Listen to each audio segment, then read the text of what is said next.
عسى ربه إن طلقكن أن يبدله أزواجا خيرا منكن مسلمات مؤمنات قانتات تائبات عابدات سائحات ثيبات وأبكارا يا أيها الذين آمنوا قوا أنفسكم وأهليكم نارا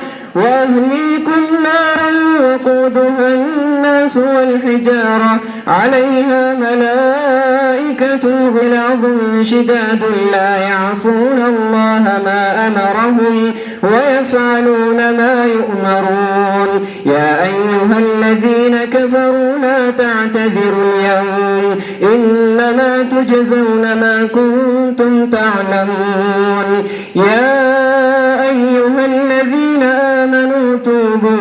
إلى الله توبة نصوحا عسى ربكم أن يكفر عنكم سيئاتكم ويدخلكم جنات تجري من تحتها الأنهار يوم لا يخزي الله النبي والذين آمنوا معه نورهم يسعى بين أيديهم وبأيمانهم يقولون ربنا أتمم لنا نورنا واغفر لنا إنك على كل شيء قدير يا أيها النبي جاهد الكفار والمنافقين واغلظ عليهم ومأواهم جهنم وبئس المصير ضرب الله مثلا للذين كفروا امرأة نوح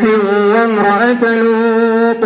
كانتا تحت عبدين من عبادنا صالحين فخانتاهما فلم يغنيا عنهما من الله شيئا وقيل ادخلا النار مع الداخلين وضرب الله مثلا للذين آمنوا امرأة فرعون إذ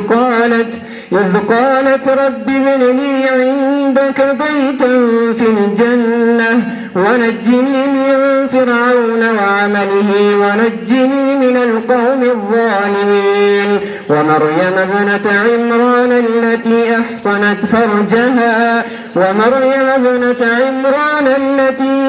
أحصنت فرجها فنفخنا فيه من روحنا وصدقت بكلمات ربها وكتبه وكانت من القانتين. صدق الله العظيم.